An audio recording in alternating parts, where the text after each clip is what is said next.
Body awareness is the ultimate grounding practice. Forget about going outside and stepping in the ground if you're not paying attention to what your body is telling you. Your body is a representation of Earth, and to get to know your body, you must start practicing listening to your body. Hello, beautiful beings of Earth. I'm Lina del Pilar, your host on Pillar of Light Healing Podcast.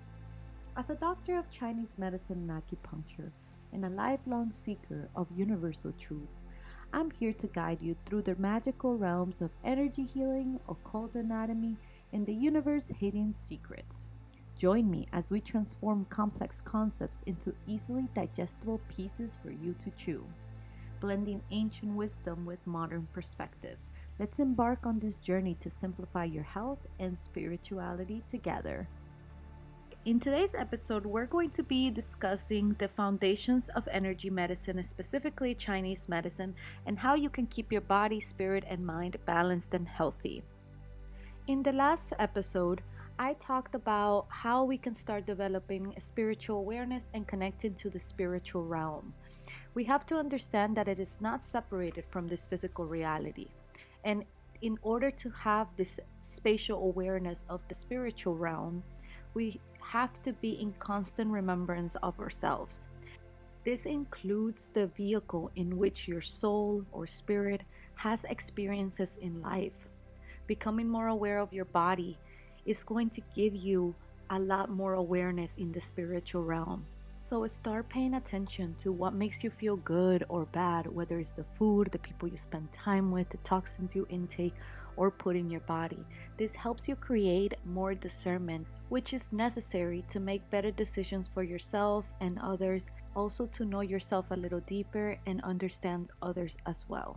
Body awareness is so important because sometimes when I ask my patients how their body feels, or any simple question like how often are your bowels moving, most of the time they're not aware of what's going on, and they're only aware if something's wrong or something unusual happens in their body or something hurts. Body awareness is the ultimate grounding practice. Forget about going outside and stepping in the ground if you're not paying attention to what your body is telling you. Your body is a representation of Earth, and to get to know your body, you must start practicing listening to your body. In Chinese medicine, we have three main pillars of health. One is movement of the body, two is a balanced diet, and three is adequate sleep. And these are achieved by three vital concepts or substances in the body. Number one, qi, which is energy, life force. Number two is the balance between yin and yang. And number three is having enough blood.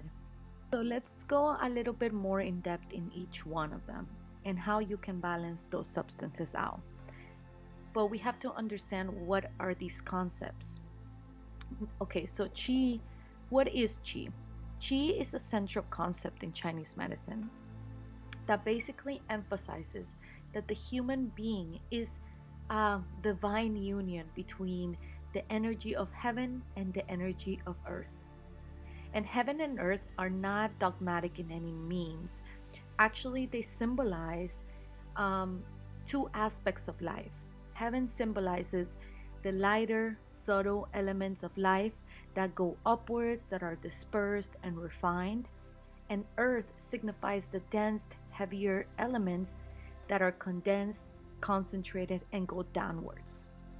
Qi is basically the fundamental essence of all the phenomenon in the universe. It is the bridge between the dense material that forms and the subtle non-material energy that activates.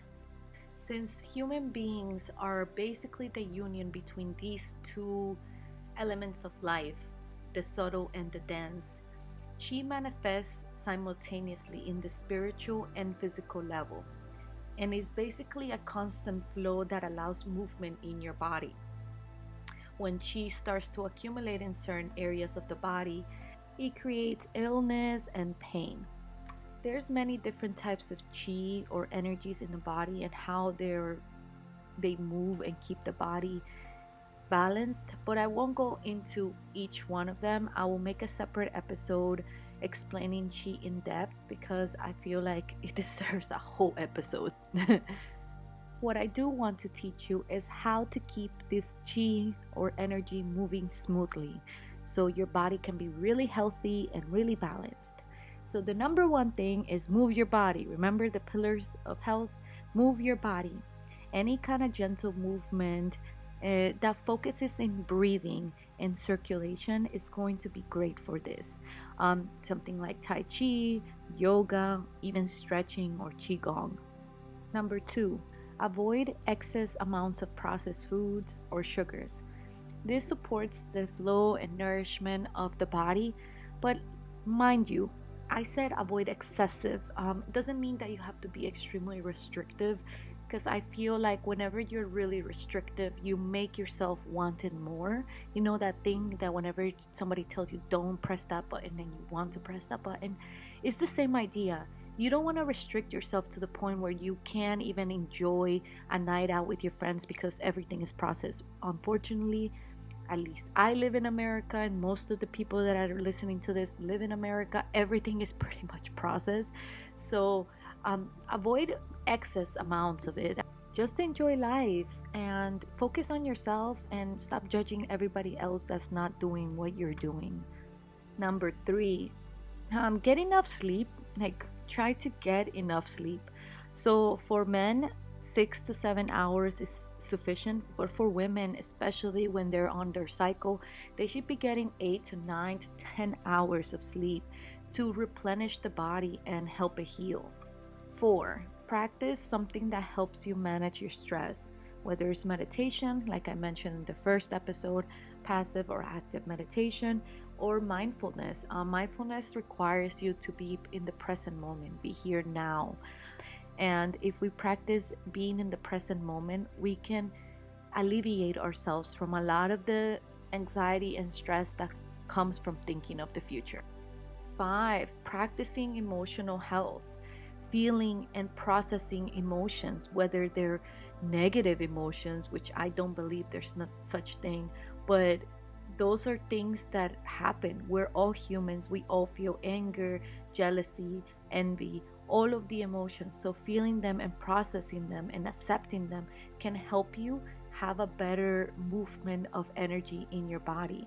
Emotions can also get you sick, and it's important to be responsible for your own emotions. And if you're having trouble processing what you're feeling, get some help from a therapist or somebody like that. And six, hydration. Maintaining a good fluid balance can help your chi move more smoothly. And it doesn't mean drink a bunch of water, it means drink good water. If you feel dehydrated, even if you're drinking water, add some Celtic salt to help your body retain some of those fluids. Or maybe what you need is some electrolytes, so drinking coconut water can help you replenish some of those electrolytes and potassium. It is not about how much water you're drinking, it's about the quality of what you're drinking. It also depends on how much water do you actually need. Are you indoors all day and you don't sweat a lot? Then you don't need to drink as much as somebody that, for example, is doing a lot of sports, working out, or working in the sun. Let's move on to Yin and Yang, which is another important theory in traditional Chinese medicine, especially for the practitioner of acupuncture, because this is how we can diagnose you.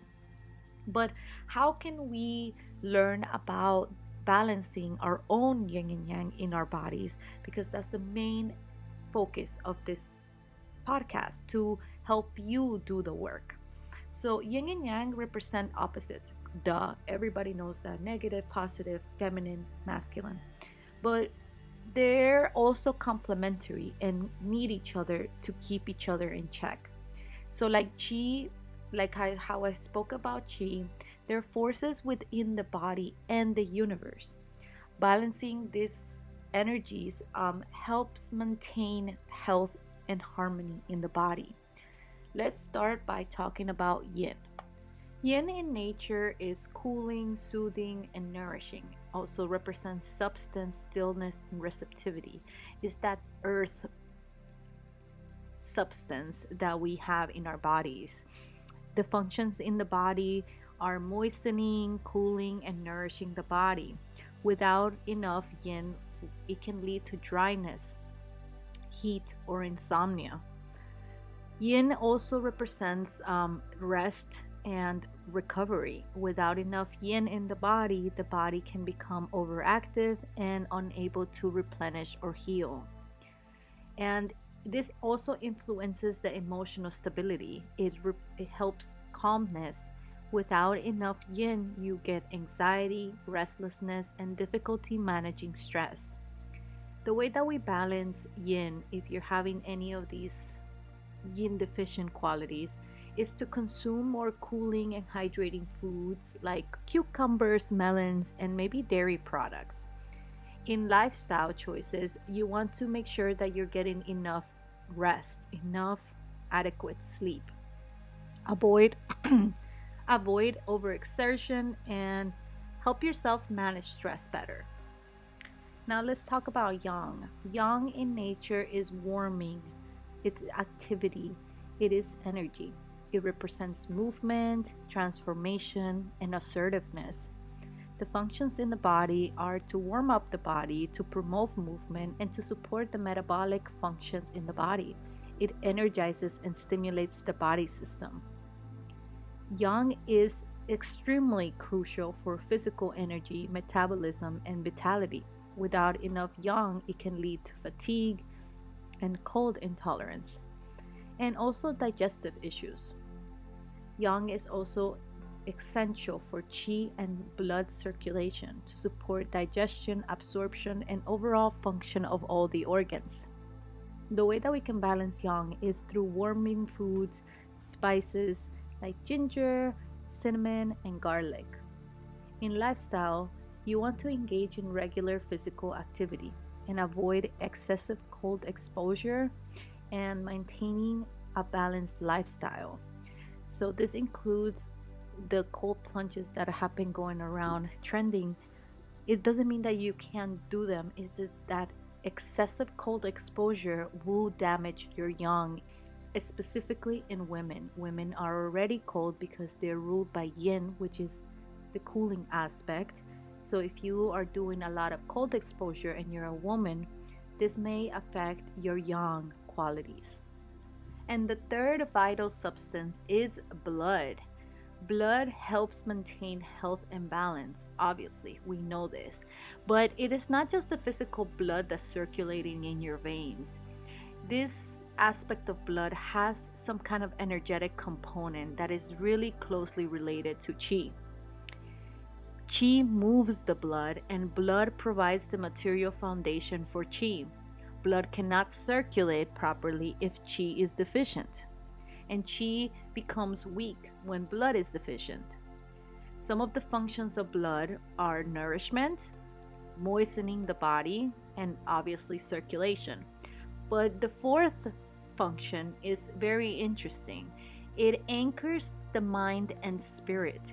Blood is the house of the spirit, as known in Chinese medicine. It creates mental and emotional stability. We know that in Western medicine, we have something called anemia, which is the lack of blood in your body.